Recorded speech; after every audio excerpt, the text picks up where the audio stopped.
Assembly की speakership के लिए पीपल्स पार्टी और एमकेएम आमने सामने। स्पीकर की कुर्सी के लिए पीपल्स पार्टी के अवैध शाह और एमकेएम की सूफिया शाह के दरमियान मुकाबला। डेप्यूटी स्पीकर के लिए पीपी के एंथनी नवीद और मुतहदा के राशिद खान के दरमियान जोड़ पड़ेगा। 9 मुंतखब अरकान खुफिया रायशुमारी के तहत पहले स्पीकर और फिर डेप्यूटी स्पीकर का इंतखाब करेंगे। स्पीकर के लिए वोटिंग शुरू हो गई। आज मजीद 10 अरकान ने हल्फ उठा लिया। गुज़श्ता रोज 148 अरकान ने हल्फ उठाया था।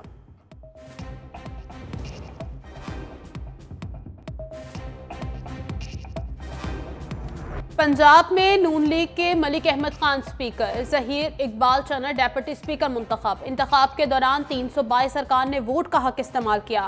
मलिक अहमद खान और ज़हीर इकबाल चन्नर ने भी हल्फ उठा लिया। शहबाज शरीफ और मरियम नवाज की दोनों को मुबारकबाद।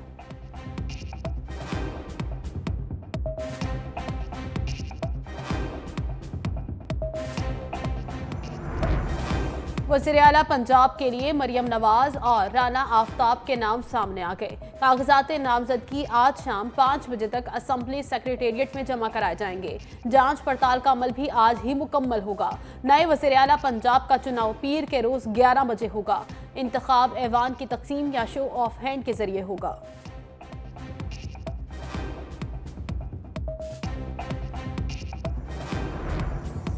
पंजाब की वज़ारत आला के लिए मरियम नवाज का मद्दे मुकाबिल तब्दील। तहरीक इंसाफ मियां असलम इकबाल की मुमकिना गिरफ्तारी पर राना आफ्ताब को सामने ले आई। हमाद अजहर ने एक्स पोस्ट में लिखा, क़यादत ने मियां असलम इकबाल की मुशावरत से राना आफ्ताब अहमद खान को नामजद किया। मरियम औरंगजेब का तंज, उम्मीदवार की तब्दीली को पहला यू टर्न करार दे दिया।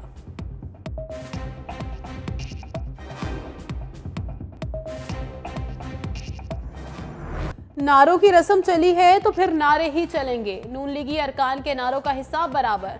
पंजाब असम्बली के इफ्तिताही इजलास में बानी तहरीक इंसाफ के खिलाफ नारेबाजी। सुन्नी इत्तेहाद कौंसिल के अरकान भी खम ठोंक कर मैदान में आ गए। जवाब में लीगी क़यादत पर जुमले कसते रहे।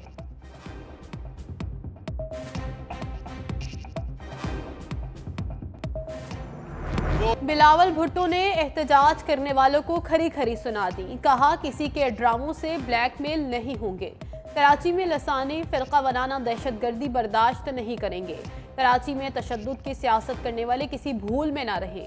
इल्जाम लगाया गया, कारकुन ने एमकेएम का परचम उतारा। हमारे कारकुन ने परचम नीचे किया तो क्या गोली चलाना जायज है? मजीद कहा, तहरीक इंसाफ ने शहबाज शरीफ का रास्ता नहीं रोका। उन्होंने खुद फैसला किया होगा कि मुकाबला नहीं करना।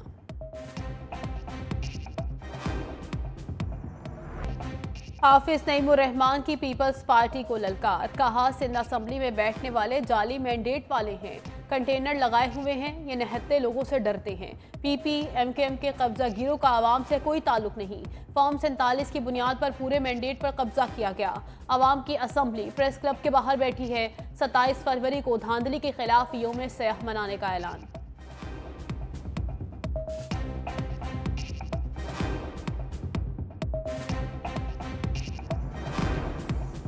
बलूचिस्तान और खैबर पख्तूनख्वा असम्बली के शेड्यूल भी सामने आ गए। दोनों सूबाई असम्बलियों का इजलास 28 फरवरी को तलब। दूसरी जानिब आसिफ जरदारी की ज़ेर सदारत पीपल्स पार्टी बलूचिस्तान की बैठक।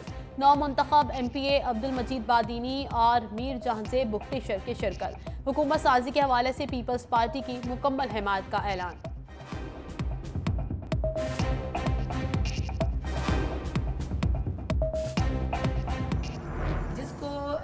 बनाया जा रहा है सीएम पंजाब, वो खुद अपनी सीट हारी नहीं है। उनके पास खुद वोट नहीं है।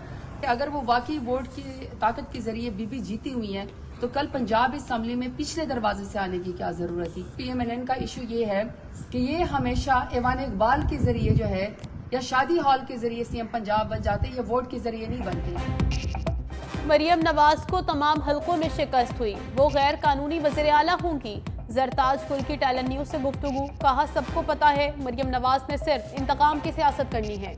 मजीद बोली, पाकिस्तान और पीटीआई से मोहब्बत की भारी कीमत चुकाई है।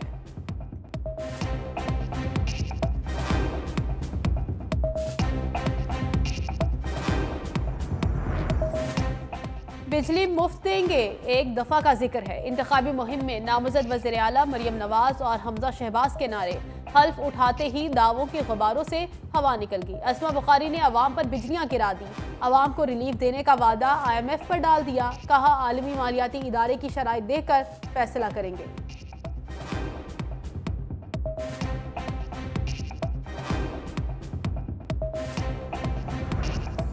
नाराजी के बाद दोस्ती की जप्फी, बैरिस्टर गौहर और शेर अफजल मरवत के दरमियान सुलह। दोनों ने एक दूसरे को गले लगाकर गिले शिकवे दूर कर लिए। शेर अफजल मरवत शोकास के बाद बैरिस्टर गौहर खान के घर गए। पार्टी ने शेर अफजल मरवत को शोकास नोटिस जारी किया था। उन्होंने 2 रोज कबल कहा था कि बैरिस्टर गौहर को इसलिए हटाया गया क्योंकि उनकी कारकर्दगी ठीक नहीं थी।